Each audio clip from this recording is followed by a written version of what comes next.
Estás escuchando un audio de Mosaic Boston Church. Si deseas ver más recursos, conocer Mosaic Boston y las iglesias de nuestro vecindario o hacer una donación a este ministerio, visite mosaicboston.com. Estamos en Malaquías el día de hoy. Malaquías, como estamos hablando en los otros mensajes, es enviado por Dios como profeta para despertar a su pueblo que está en un estupor espiritual. Se habían vuelto insensibles a Dios, indiferentes a la causa de Dios, a la palabra de Dios, a la misión de Dios. Son indiferentes a la obra del templo. Y la razón por la que son indiferentes es porque su corazón está dividido, está entre medias. Por un lado están amando al mundo y por otro lado piden que Dios le bendiga. Y están comenzando a hacer preguntas como ¿vale la pena? ¿Vale la pena seguir a Dios? ¿Vale la pena hacer su obra? ¿Intentar vivir una vida piadosa? Mientras miran a su alrededor y ven que la gente es pagana, la gente que está viviendo una vida que como ellos les da la gana. Parece que es como más feliz, parecen que están viviendo con una mejor vida. Y el recordatorio aquí de Malaquías hoy es que Dios es un Dios eterno. Dios es un Dios justo y un Dios que envió a su Hijo, a Jesús, para llevar la ira de Dios por nuestros pecados. Jesús vino la primera vez como un salvador de su pueblo, manso y apacible, ofreciendo salvación, perdón, pero volverá, y volverá como rey y juez. Y nada del cristianismo tiene sentido si perdemos de vista el hecho de que la eternidad es real. En el mismo momento en el que mueres, estás en la presencia de Dios y pasas de eternidad con Dios o separado de Dios en un lugar de sufrimiento eterno y consciente llamado infierno. Cuando los cristianos pierden de vista esa realidad, lo cual es muy real, perdemos de vista lo más importante de nuestras vidas, la misión de Dios. Hemos sido salvados para llevar ahora el Evangelio de Jesucristo a aquellos que aún no son salvos. Entonces, Dios envió a Malaquías para despertar a su pueblo con un fuego del cielo. Y yo oro de verdad para que Él envíe el mismo fuego el día de hoy. Estamos en Malaquías 2, empezamos Malaquías 2, versículo 17 y continuaremos hasta el capítulo 3, versículo 15. Comenzaré leyendo Malaquías 2 al 7 hasta el capítulo 3, versículo 5. La palabra de Dios dice así: Habéis cansado al Señor con vuestras palabras y decís, ¿en qué hemos cansado? ¿En qué le hemos cansado? Cuando decís, todo lo que hace mal es bueno a los ojos del Señor y en ellos Él se complace, o ¿dónde está la justicia de Dios? He aquí yo envío a mi mensajero, y él preparará el camino delante de mí, y vendrá de repente a su templo el Señor a quien vosotros buscáis, y el mensajero del pacto en quien vosotros os complacéis. He aquí viene, dice el Señor de los ejércitos. Pero ¿quién podrá soportar el día de su venida? ¿Y quién podrá mantenerse en pie cuando él aparezca? Porque Él es como un fuego de fundidor y como jabón de lavanderos. Él se sentará como fundidor y purificador de plata, y purificará a los hijos de Leví, y los acrisolará como a oro y como a plata, y serán los que presenten ofrendas en justicia al Señor. Entonces será grata al Señor la ofrenda de Judá y de Jerusalén como en los días de antaño, y como en los años pasados, y me acercaré a vosotros para el juicio, y seré un testigo veloz contra los hechiceros, contra los adúlteros, contra los que juran en falso, y contra los que oprimen al jornalero en su salario, a la viuda y al huérfano, contra los que niegan el derecho del extranjero, y los que no me temen, dice el Señor de los ejércitos. Esta es la lectura de la santa, infalible, autoritaria palabra de Dios que le escribe estas verdades eternas en nuestros corazones. 2 puntos principales, los cuales vamos a estar viendo en el texto. Punto número 1, no cansemos a Dios. Y segundo, no robemos a Dios. El primero, no canses a Dios. Malaquías 2:17 está básicamente diciendo: habéis cansado al Señor con vuestras palabras. Habéis cansado al Señor. ¿Cómo le damos sentido a esto? Si Dios es omnipotente, si es intransitable, eterno, por un lado es trascendente, así que está por encima de todo sufrimiento y de sentir dolor. Pero por otro lado, esta gente está cansando al Señor. Isaías 40, 28 dice, no has sabido, no has oído que el Señor es el Dios eterno, el creador de los confines de la tierra. No se fatiga ni se cansa, su entendimiento es inescrutable. Por un lado, Él no puede cansarse, pero por otro lado, podemos probar la paciencia de Dios hasta el punto en el que se cansa de nosotros, de nuestras reacciones. Isaías 7:13, el mismo libro, dice, entonces Isaías dijo, oíd ahora, casa de David, ¿os parece poco cansar a los hombres, que también cansaréis a mi Dios? Estás poniendo a prueba la paciencia de Dios. Con la desobediencia nos quejamos de Dios. Muy pocos de nosotros nos arrepentimos del pecado del murmurar, de quejarnos contra Dios. Dios, no estás haciendo lo que se supone que debes estar haciendo, no estás haciendo tu trabajo como debes de hacerlo, no eres el Dios que se supone que debes de ser. Nos vestimos y estamos vistiendo a Dios con esas quejas. Nos vestimos de esas quejas, pero las estamos entregando a Dios. ¿Qué significa que Dios puede cansarse cuando Dios trasciende todo? Pues porque en su amor, en su bondad nos abre su corazón. Él elige amarnos y elige sentir amor verdadero, elige dar amor verdadero. Por tanto, Dios siente emociones. A veces perdemos de vista el hecho de que Dios sí ama con un amor verdadero, con un sentimiento de amor porque nos eligió amar. Eligió amarnos. Y Dios, como un buen padre, en algún momento, como vemos en el Antiguo Testamento, se cansa de las quejas y empieza a disciplinar esto. Ahora, si sois padres, entendéis esto perfectamente. De vez en cuando llega un punto en el que acabas de tenerlo, estás muy cansado, ¿no? de tus hijos quejándose, ¿no? Papá, que de desayunar, huevos, de nuevo, no quiero esto, quiero un helado. No, hoy no me puedo creer que esto está ocurriendo. O papá, ¿qué hay para cenar? Sopa. Mamá, tú ya hiciste sopa. Yo quiero, dame algo más interesante, papá. Eso es lo que hacen. Esta mañana, mi hija nos despertó. Llevamos como 11 años viviendo en la ciudad, ¿no? Y esta mañana se despertó mi hija mayor. Y ella me dijo, estoy harta. Harta y cansada de no tener mi propia habitación, sin patio trasero. Estoy harta y cansada de ser hijo de un pastor. Eso fue lo que ella dijo. Estoy cansada y harta de ser la hija de un pastor. Y en ese momento sentí un poco de lo que Dios siente cuando estamos como, me estoy cansado de esto, me estoy cansando. Lo que estaba sintiendo era como, me estoy cansando de todo esto, de verdad. Me estoy cansando de tus quejas. ¿Hay algún sentido en el que Dios pueda experimentar frustración emocional y una desilusión? Sí, porque Dios realmente ama. Por eso está cansado, porque ama de verdad. En Génesis 6 se nos dice que el Señor experimenta emociones. Génesis 6, antes de que el Señor envíe el diluvio, dice que se arrepintió de haber hecho al hombre.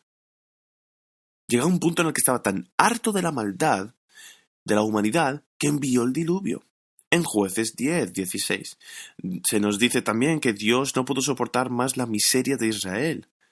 Isaías 63, versículos 9 al 10, en toda su angustia, Él se angustió. Salmo 2, 4, el que reina en el cielo se reía, se burlaba el Señor de ellos. Lucas 15, 20, hablando de la palabra del hijo pródigo. El padre ve a su hijo arrepentirse, regresar, y el padre, dice la Escritura, se llenó de compasión. Corrió hacia su hijo, lo abrazó y lo besó. La razón por la que el Señor siente verdadera emoción es porque abre su corazón para amarnos y escuchar a su pueblo. Pero cuando escucha a su pueblo y empiezan a quejarse, Malaquías 2:17, la gente empieza a reaccionar y dice, pero ¿cómo dices que te hemos cansado? Al decir que todo el que hace el mal es bueno ante los ojos del Señor y que Él se deleita en eso. O incluso al preguntar, ¿dónde está el Dios de justicia? Estás diciendo, Dios, ¿eres justo? Sí, vamos, ¿eres justo si acaso? ¿Por qué? Porque vemos el mal a nuestro alrededor. Vemos la gente malvada prosperar, Dios. ¿Por qué no haces bajar tu condenación sobre ellos? ¿Te estás deleitando con este mal? Por lo tanto, están cuestionando su carácter, impugnando su carácter. En Malaquías 3, versículos 13 al 15, el otro lado del cuestionar a Dios es que ahora no ven el sentido de servir a Dios. Eso es lo que dice Malaquías aquí en los versículos 13 al 15. Vuestras palabras han sido duras contra mí, dice el Señor, pero decís que hemos hablado contra ti. Habéis dicho, en vano es servir a Dios. ¿Qué provecho hay en que guardemos sus ordenanzas y en que andemos de duelo delante del Señor de los ejércitos? Por eso ahora llamamos bienaventurados a los soberbios. No solo prosperan los que hacen el mal, sino que también ponen a prueba a Dios y escapan impunes. Dios, estamos viendo estas malvadas personas que viven de la manera en la que les da la gana, ni no les traes juicio ni condenación. Señor, te estamos sirviendo. ¿Cuál es el punto de servirte entonces? ¿Qué beneficio hay? Bienaventurados los arrogantes. Prosperan los malhechores. ¿Qué pasa con nosotros? Y esa es la vieja pregunta de por qué prosperan los malvados, por qué sufren los justos. Hacen las cosas correctas, pero no sales adelante. Se burlan de Dios y lo están haciendo muy bien. El pueblo judío realmente sintió eso. Sintieron verdadero sufrimiento como pueblo en los días de Malaquías. Estaban bajo el control del imperio medo-persa, que eran impíos y sin embargo eran prósperos. Son personas que tienen un respaldo en la tierra de Jerusalén, pero su templo no es más que una cáscara de su antigua gloria. Y los judíos se han decepcionado con Dios. Dios no nos diste la vida que nos prometiste. Esperamos bendiciones, sin embargo, todo lo que tenemos es sufrimiento. ¿Dios verdaderamente es justo? Es un agnosticismo de sinagoga, digamos, ¿no? Dudar de la existencia de Dios, de su bondad. ¿Y te deleitas en el mar? ¿Estás bien? ¿Estás solo? Y lo que están haciendo aquí es cuestionar el trabajo de Dios. ¿Dios sabe lo que estás haciendo?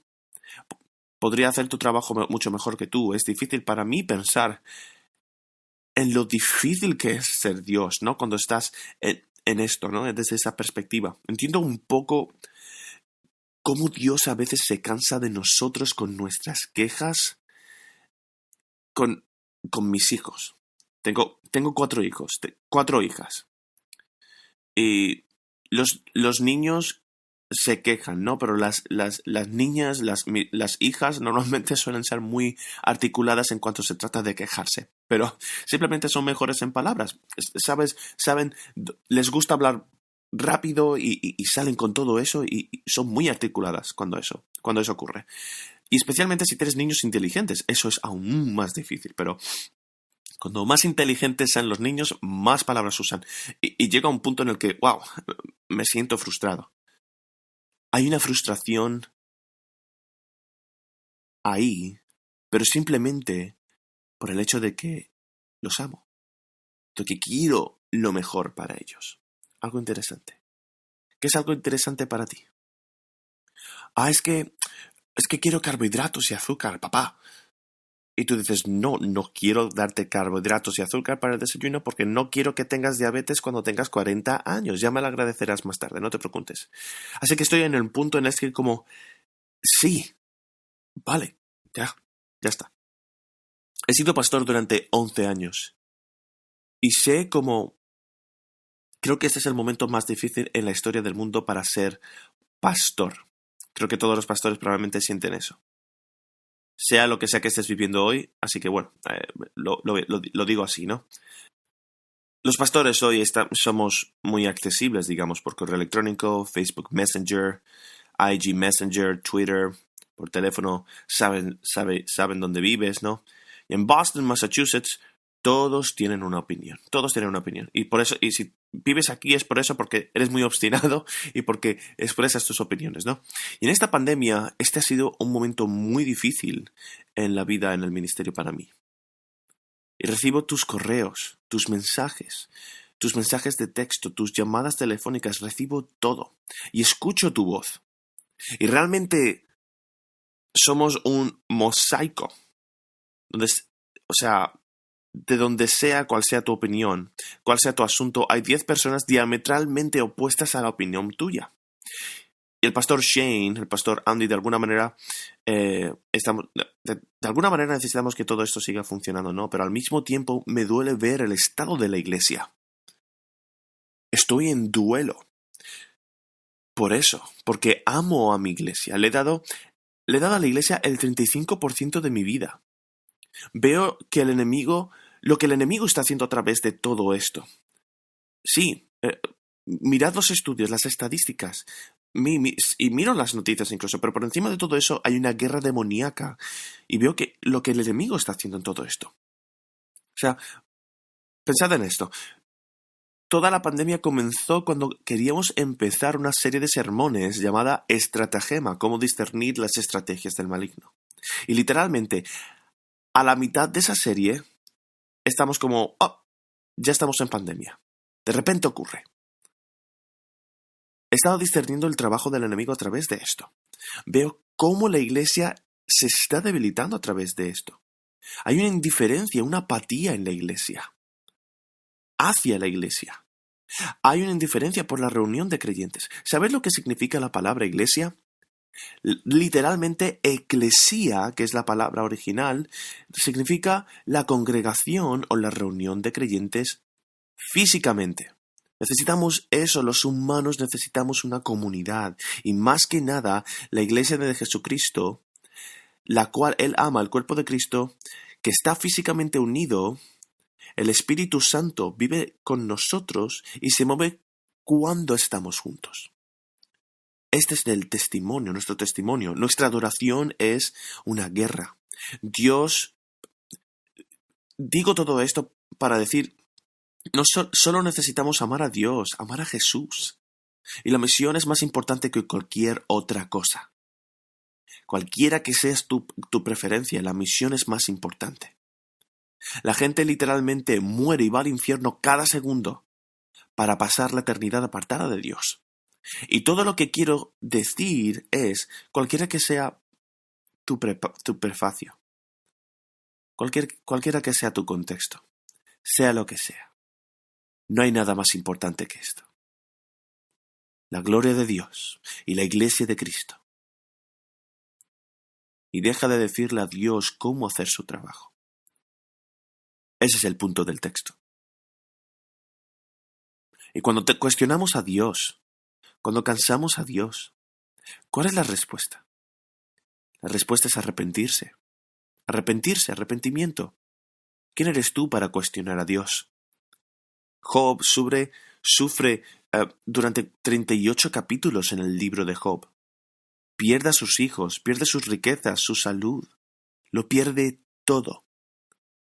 Y se está quejando de Dios durante 38 capítulos. Pero Dios aparece y simplemente le dice, ¿quién eres tú para interrogarme? Él es Dios y puede hacer lo que quiera. Nuestro trabajo es arrepentirnos del pecado y seguirle. Y entonces la presuposición con la que está lidiando aquí, la que se está lidiando aquí en el libro de Malaquías, es que Malaquías mismo está lidiando en el libro. ¿Quieres justicia? ¿Le estás diciendo a Dios que no es justo? ¿Que quieres justicia? Eso es lo que Malaquías está diciendo al pueblo de Israel. ¿Cuántos de nosotros estaríamos vivos si Dios accionase el interruptor y destruyese todo el mal del mundo? ¿Cuántos de nosotros estaremos vivos en esos instantes? Ninguno. Eso es lo que dice aquí en Malaquías 3:2. ¿Quién resistiría en el día de su venida, cuando Él aparezca? Es como fuego purificador y jabón de lavadores. Entonces, cuando decimos ¿No sería genial si Jesús regresara? Sí, sería genial. Como iglesia, sería genial. Pero ¿cuántos de nosotros estamos preparados? ¿Cuántos de nosotros estamos listos para la venida justa de Dios?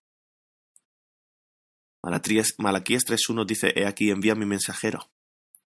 Antes de que envíe a Cristo en la primera venida, antes de que envíe a Cristo en la segunda venida, hay un mensajero. Y Él prepara el camino delante de mí, y el Señor, a quien buscas, vendrá de repente al templo. La profecía, como es habitual en las Escrituras, tiene un doble significado, y a veces muchos más. Y el primer significado de estas profecías es Juan el Bautista va a venir a preparar el camino para Jesucristo. Isaías 43 dice una voz que clama en el desierto: prepara el camino del Señor, endereza el desierto y una calzada para nuestro Dios. La profecía de Zacarías, cuando profetiza sobre su hijo que estaba en el vientre, cuando profetiza y dice: irás y prepararás el camino del Señor. Jesús aplicó esta profecía a Juan el Bautista en Mateo 11. Malaquías 4 dice, parafraseo, dice: aquí enviaré al profeta Elías antes de que venga el día grande y espantoso del Señor, ¿no? Elías el profeta, su espíritu desciende sobre Juan el Bautista. Así es como se junta la profecía, ¿no? Así es como se cumple. Y luego vemos en Malaquías 3:1 que él, Juan el Bautista, está preparando el camino del Señor. Entonces, en ese sentido, este Mesías humano que viene también es el Señor.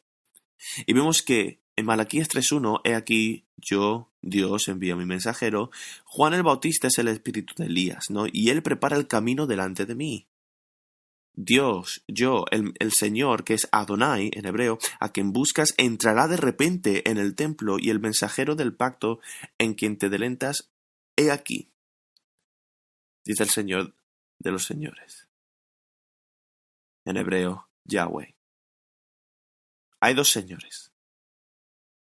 Aquí lo que está pasando, aquí Yahweh aquí representa al Dios, el Padre, Adonai, y Adonai representa aquí a Jesucristo. Ahora, ¿cómo sabemos aquí? ¿Cómo sabemos aquí la diferencia? Bueno, a menudo en las Escrituras lo encontramos. El Salmo 110:1 dice: Jehová, Jehová, y la palabra aquí Jehová es Adonai. Y luego dice aquí el Mesías, dice: siéntate a mi diestra hasta que ponga a tus enemigos por encima de tus pies. Así que el Mesías es claramente el hijo de David, pero David lo llama Señor. Entonces hay dos señores aquí, ¿no? En el texto, ¿no? Yahweh y Adonai. ¿Pero qué está hablando esto entonces? ¿Por qué estamos diciendo esto? En el Antiguo Testamento, esta es la profecía de la Trinidad. Que hay tres personas en la Trinidad: Dios el Padre, Hijo y Espíritu Santo. Dios el Padre envía a Dios el Hijo por el poder del Espíritu Santo. Un Dios, tres personas y una esencia. Y encontramos esto en Malaquías 3:1. Juan el Bautista viene como un mensajero que le dice a la gente que se arrepienta. ¿Cuál fue el mensaje de Juan el Bautista? Jesucristo, que es Dios humano, Dios en carne, viene, está aquí. Por tanto, arrepiéntete de tus pecados. Da fruto de arrepentimiento. El arrepentimiento no es solo decir: Dios, lo siento. Todo lo que quiero es tu perdón para poder seguir pecando luego. El arrepentimiento de Dios implica cambio. Cambia mi vida, Señor. Dios, quiero ser usado por ti porque soy tuyo. Eso es arrepentimiento. Juan el Bautista predicó eso y dice: prepara el camino de Jesucristo. Y el segundo significado de la profecía es antes de la segunda venida de Jesucristo. En Apocalipsis 11 se habla de esto. Se habla de dos testigos que darán testimonio poderosamente antes de la venida de Cristo.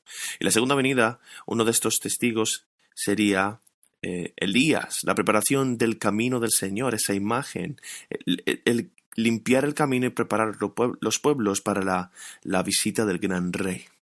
Es un mensajero enviado a los pueblos que le dice a la gente: oye, despeja el camino de las rocas y quita los escombros, rellena los surcos y los baches. Dios en su gracia envía al mensajero antes de su venida, y lo hizo antes, a través de Juan el Bautista cuando hablaba de Jesucristo. Jesucristo vive la vida perfecta y muere en la cruz llevando el fuego del juicio y la condenación de Dios por nuestro pecado, nuestra rebelión, nuestra maldad. Muere, es sepultado y al tercer día resucitó. Y la Escritura dice que por nuestra fe en Él, su gracia se aplica a nosotros, su juicio, su expiación sustitutiva, su muerte, eso se encuentra en nuestra cuenta en el mismo momento en el que nos arrepentimos. Esa es la única forma en la que el fuego de Dios, cuando venga, será un fuego que limpia, que refina en vez de incinerar. Dios en su gracia envió a Juan el Bautista. Dios en su gracia envía a la Iglesia y nos envía. Somos el sacerdocio de todos los creyentes y Dios en su bondad, antes de la segunda venida de Cristo, enviará otro testigo. Nuestro trabajo ahora aquí es ver que en qué parte de nuestra vida necesitamos más fuego refinador. Malaquías 3, versículo 2, dice: pero ¿quién podrá soportar el día de su venida? ¿Quién podrá soportar el día de su venida? Porque Él es como un fuego de fundidor y como jabón de lavanderos. Dios quiere derramar su fuego sobre la Iglesia, sobre cada uno de nosotros. Donde quiera que haya indiferencia hacia el pecado, indiferencia hacia Dios, una falta de amor, una relación y una falta de relación con brillo de Él, debemos pedirle a Dios que por favor envíe este fuego refinador. Señor, por favor, lávanos con el jabón de lavanderos, Padre, un jabón que limpia. En el versículo 4 dice que se sentará, ¿no? Será grata la ofrenda de Judá y Jerusalén como los días de antaño y como los años pasados. Se purificará a los hijos de Leví y los refinará como el oro y la plata, y traerán ofrendas en justicia al Señor. Agradará al Señor la ofrenda de Judá y de Jerusalén, como los días pasados. Aquí en las imágenes, la imagen es que Dios envía su fuego para purificar. Este es el proceso de fabricación de plata. El herrero de plata occidental lo calentaba primero y las impurezas y la escoria burbujeaban en la superficie, rozaban la superficie hasta el punto en el que pudieran ver su reflejo en la plata. Hasta el punto en el que la plata no tiene nada de impurezas. Entonces, esto es lo que Dios está diciendo a su pueblo. ¿Quieres justicia? La justicia empieza en mí. ¿Quieres que Dios castigue el mal, que limpie el mundo del mal? Comienza contigo entonces. Comienza con el arrepentimiento de tu pecado y la búsqueda de la justicia a diario. Y está enviando las luchas, está enviando las dificultades Dios envía luchas y dificultades, pero para purificarnos.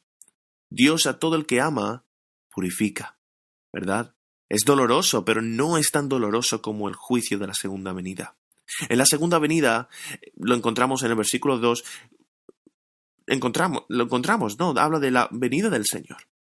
Seré testigo rápido contra los hechiceros, adúlteros, contra los que juran falso, los que oprimen al jornalero en su salario, contra la viuda, el huérfano. Vemos más, ¿no? Al final de estos versículos, ¿no? Esas personas querían que Dios juzgara a los enemigos, pero no se juzgaban a sí mismos. No temían a Dios.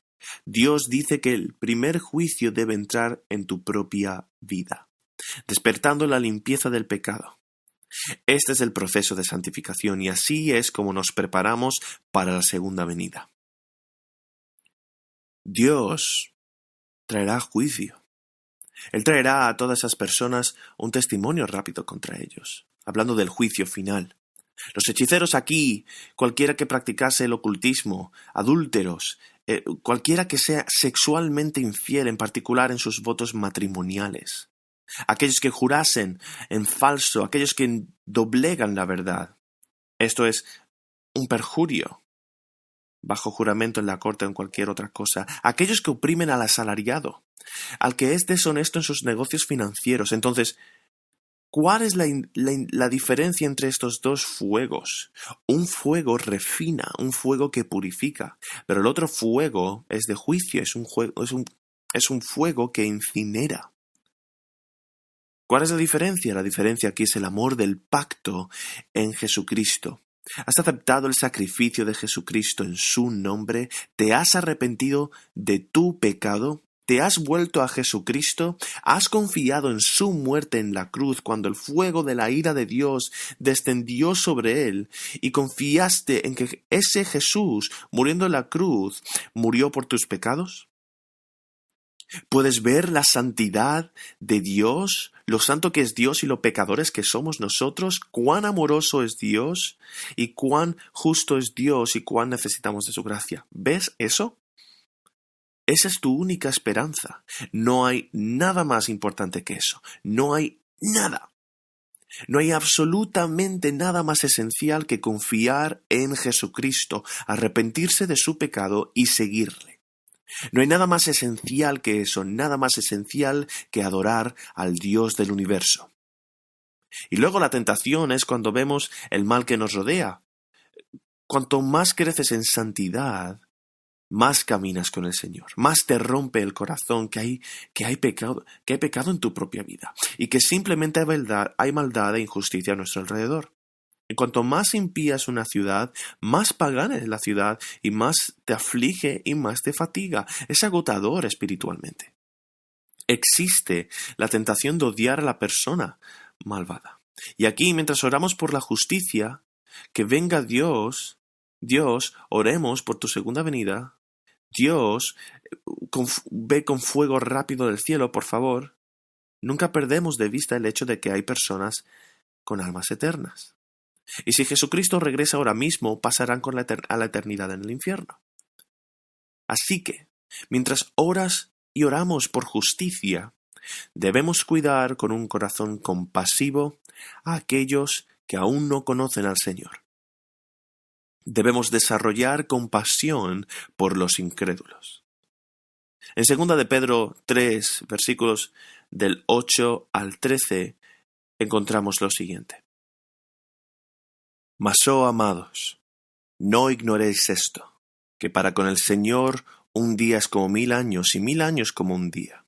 El Señor no retarda su promesa, según algunos la tienen por tardanza, sino que es paciente para con nosotros, no queriendo que ninguno perezca, sino que todos procedan al arrepentimiento. Pero el día del Señor vendrá como ladrón en la noche, en la cual los cielos pasarán con gran estruendo y los elementos ardiendo serán deshechos, y la tierra y las obras que en ella hay serán quemadas. Puesto que todas las cosas han de ser deshechas, ¿cómo no debéis vosotros andar en santa y piadosa manera de vivir, esperando y apresurándoos para la venida del día de Dios, en el cual los cielos, encendiéndose, serán deshechos, y los elementos siendo quemados se fundirán? Pero nosotros esperamos, según sus promesas, cielos nuevos y tierra nueva, en los cuales mora la justicia.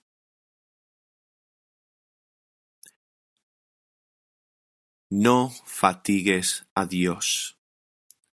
Si lo hacemos, si hay un espíritu quejumbroso de quejas hacia Dios, debemos de arrepentirnos de eso. Y el punto número dos aquí es no robes a Dios. Malaquías 3:6 encontramos lo siguiente. Dice, porque yo, el Señor, no cambio. Por eso vosotros, oh hijos de Jacob, no habéis sido consumidos.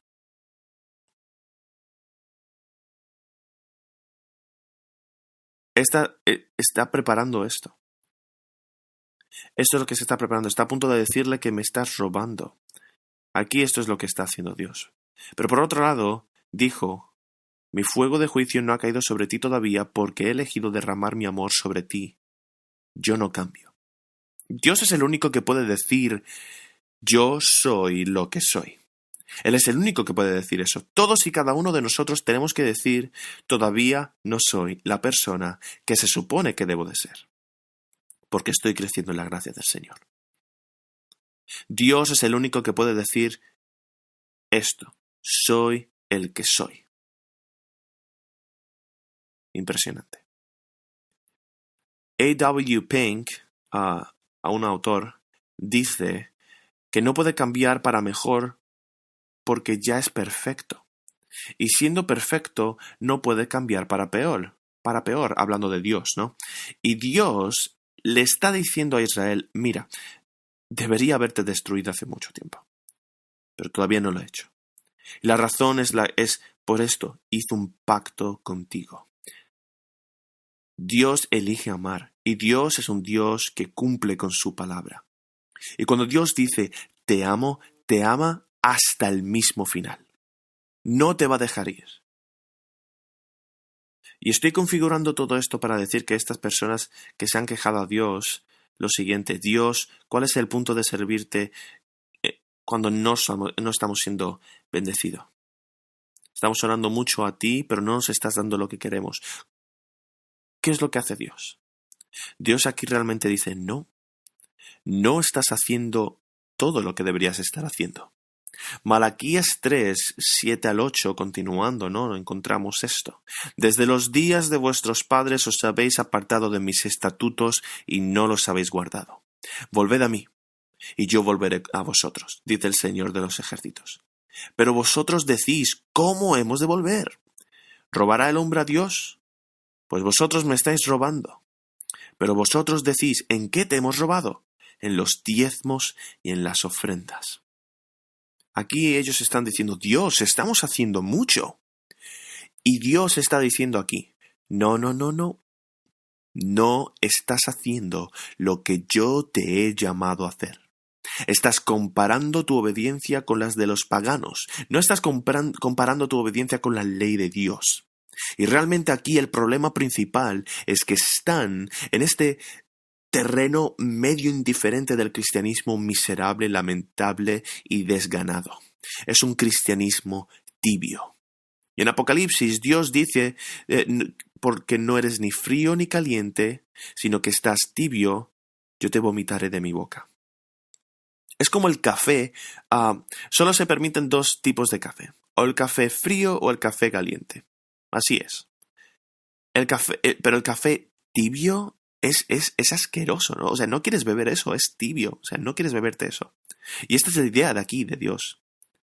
Dios le está diciendo aquí a su gente, ustedes están siendo cristianos miserables. La razón por la que eres miserable es porque estás siendo tibio. Eres muy poco entusiasta. Es la condición aquí más lamentable, porque no puedes disfrutar del pecado como solías hacerlo porque Dios, el Espíritu Santo, te reprende todo el tiempo y te disciplina. Pero debido a que deseas el pecado más que a Dios, no estás obedeciendo la plenitud y el beneficio, la satisfacción y el gozo de Dios. No obtienes todo eso. Y para diagnosticar tu tibieza, señala tu cuenta bancaria. ¿Cuál es la conexión aquí? La conexión es lo que Jesús dijo en el Sermón del Monte. Donde sea que esté tu tesoro, allí está tu corazón. Donde quiera que tu dinero fluya naturalmente, es lo que más amas. Las Escrituras a menudo hablan del dinero como una prueba de fuego y la generosidad como una prueba de fuego de nuestra relación con Dios. Zaqueo era recaudador de impuestos, pagano, y estaba robando al pueblo de Israel, y se arrepintió.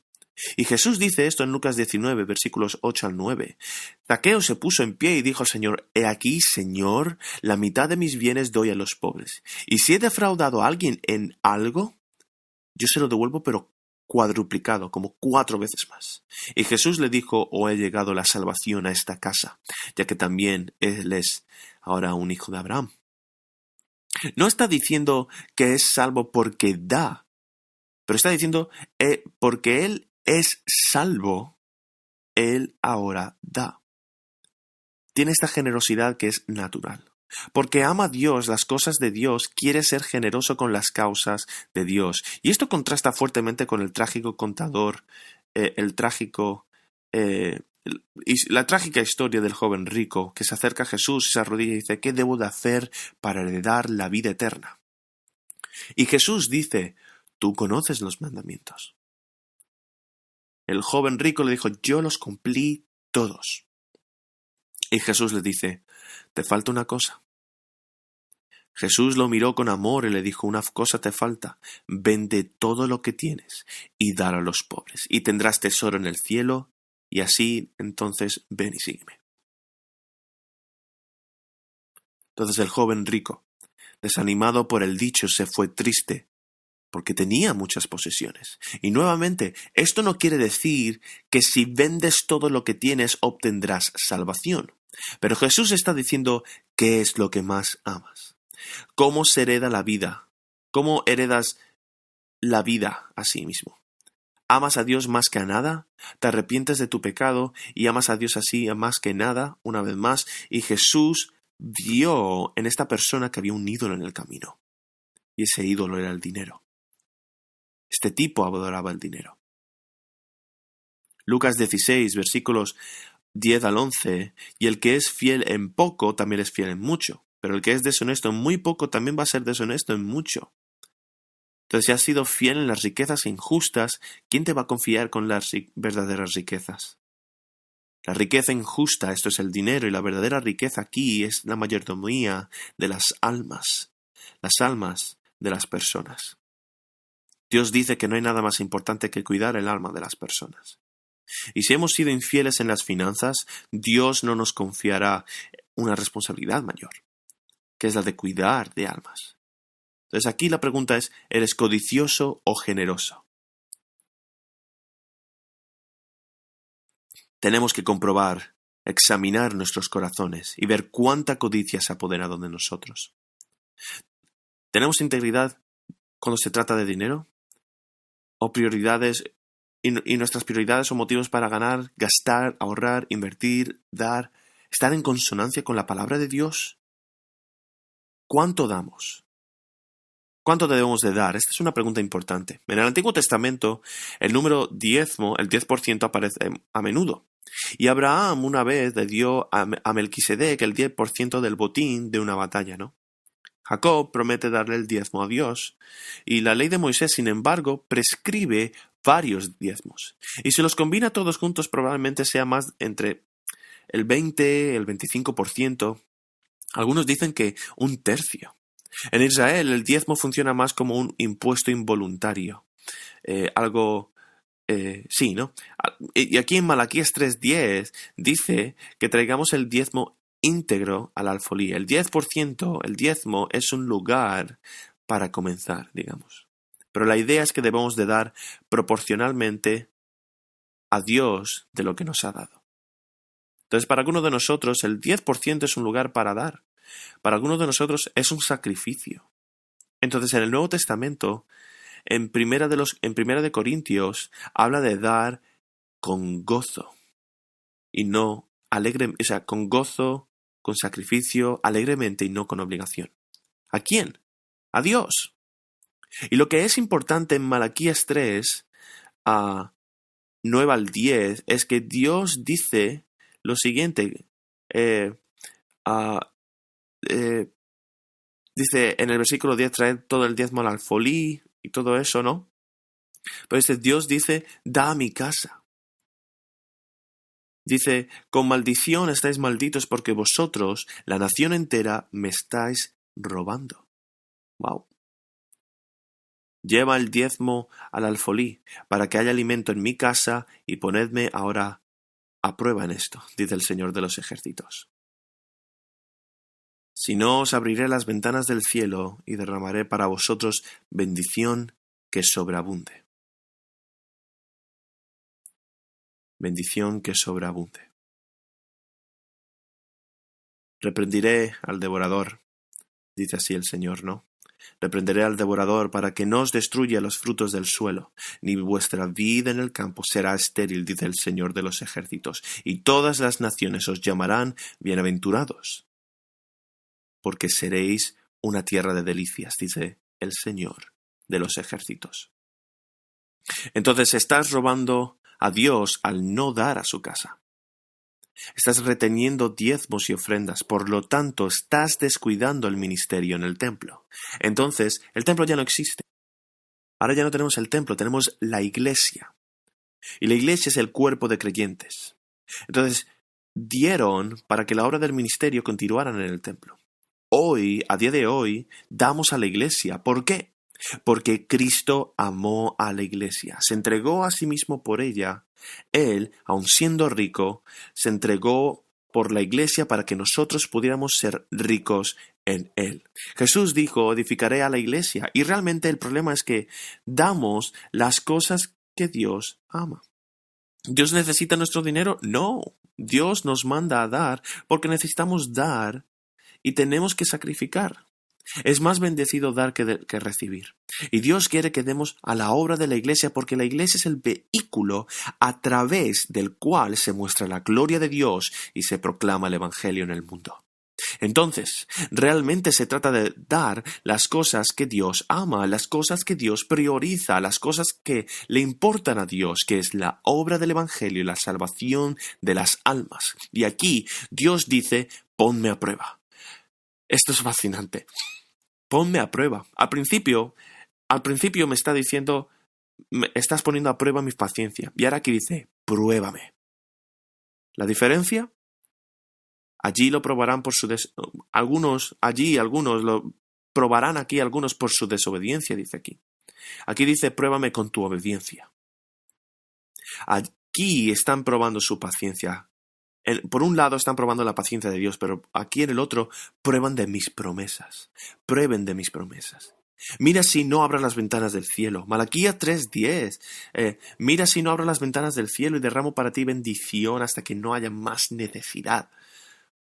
Y no promete riqueza, promete satisfacción. Segunda de Corintios 9-8, Dios puede hacer que todo abunde en nosotros en gracia. Que abunde en nosotros gracia, para que teniendo todo el tiempo lo que es necesario, abundemos en buena obra.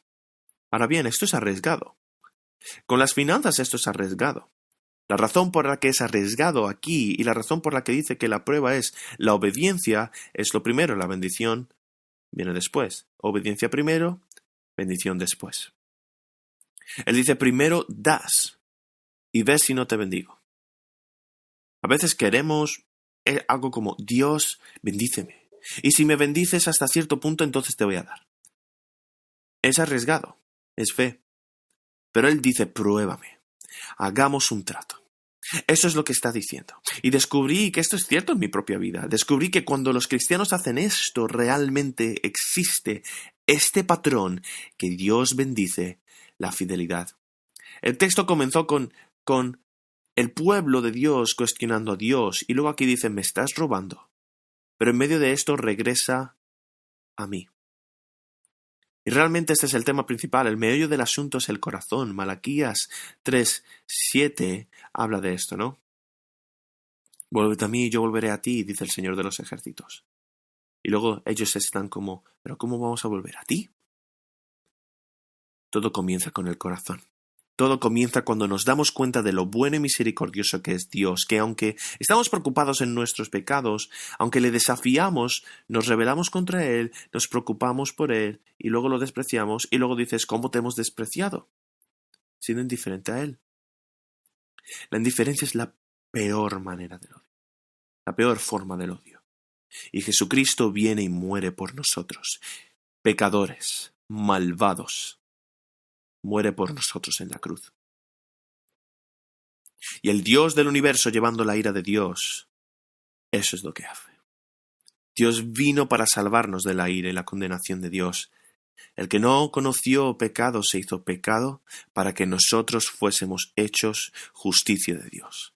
Cristo pierde todo en la cruz, derrama su sangre por nosotros y por gracia mediante la fe somos salvos cuando nos damos cuenta de que la generosidad de Dios, el mal, es muy grande en su corazón. Y esto nos hace deleitarnos en Dios. Todo comienza con una relación para volver a Él, para amarle. Sin embargo, la relación con Dios no significa que no tengas que obedecer. Este es el problema con gran parte del cristianismo estadounidense. Oh, no es religión, es relación. Sé lo que quieres decir, ¿no? Y entiendo la idea de esta frase, ¿no? Es una relación con Dios, con el Dios del universo. Y sí, tienes una relación con el Dios del universo. Pero si tienes una relación con el Dios del universo, por supuesto, obviamente, significa que hay una obediencia. El arrepentimiento no es simplemente Dios. Lo siento de verdad por mi pecado, perdóname, ¿eh? Así que ahora ya voy a seguir viviendo mi vida con el pecado, ¿eh? Pero perdóname, lo siento. El arrepentimiento no es eso. Es decir, Dios, perdóname, un pecador malvado que merece ir al infierno por toda la eternidad. Dios, perdóname por amar a las personas más que a ti, por amar a los placeres más que a ti, por amar a los ídolos más que a ti. Perdóname. Y Dios lo hace. Y ahora te conviertes en un hijo de Dios, un siervo de Dios. Juan 15:10 dice, si guardáis mis mandamientos, permaneceréis en mi amor, así como yo guardo los mandamientos de mi Padre y permanezco en su amor. Hay una conexión. Si quieres experimentar el amor de Dios, tienes que guardar sus mandamientos. Juan 15:14 dice, ustedes son mis amigos porque hacéis lo que yo les mando. No puedes decir, amo a Jesús, mis pecados son perdonados, estoy bajo la gracia, así que voy a vivir como me da la gana. Vivo de la forma que quiera. Amigo mío, así no funciona. Dios es un Dios celoso, es un Dios celoso. Cuando te haces suyo, nunca te deja ir. Y si experimentas insatisfacción, indiferencia en tu corazón, ese espíritu cuestionador y quejumbroso en tu corazón, y dices, Dios no me está dando la vida que quiero vivir, y luego comienzas a perseguir el pecado, eso es es el lugar más miserable donde te puedes encontrar, porque luego Él te disciplina. Si vas a Hebreos 12, te encuentras a un buen padre, que disciplina. Y a veces eso significa sufrimiento físico, y a veces incluso al punto de la muerte. Primera de Corintios habla de eso también. Hay un pecado sobre la muerte. Así que la palabra aquí, hay pecado sobre la muerte. La paga del pecado es la muerte. Así que la palabra aquí de Malaquías para nosotros hoy es, vuelve al Señor. Regresa al Señor. Estad satisfechos en Él, regocijaos en Él, porque no hay nada mejor. ¿Vale la pena seguirle? Por supuesto. ¿Hasta qué punto? Hasta el punto en el que le glorifiquemos y que podemos disfrutar de Dios para siempre. Marcos 10, versículos 28 al 30, y terminaré con esto. Pedro empezó a decirle así. Pedro comenzó a decirle, he aquí, nosotros lo hemos dejado todo y te hemos seguido. Y respondió Jesús y le dijo, de cierto os digo que no hay ninguno que haya dejado casa o hermanos o hermanas o padre o madre o mujer o hijos o tierras por causa de mí y del Evangelio que no reciba 100 veces más ahora en este tiempo. Casas, hermanos, hermanas, padres, hijos y tierras con persecuciones y en el siglo venidero la vida eterna. Oremos. Señor, te damos las gracias por tu Espíritu Santo. Y oro, Espíritu Santo, que continúes refinando cada uno de nosotros, que nos refines con fuego. Señor, aquellos de nosotros que somos cristianos, seguimos siendo refinados en nuestras almas con tu fuego refinador y siendo limpiados con jabón para que anhelemos de tu santidad. Ayúdanos a luchar contra el pecado. Que tomemos nuestra cruz y te sigamos diariamente. Porque entendemos que hay una guerra espiritual que librar y debemos proclamar el Evangelio de Jesucristo. Y lo perseguimos con todo lo que hacemos. Le sigamos así, con todo nuestro ser. Señor, si hay alguien que no es creyente el día de hoy, oro el día de hoy para que los regeneres, que los conviertas a ti, que los traigas hacia ti, que les muestres que ahora mismo están en un camino separados de la eternidad contigo. Y oro, tráelos hacia ti, transfórmalos, dales el don del arrepentimiento, que acepten el sacrificio de Jesucristo. Oro todo esto en el nombre de Jesucristo. Amén.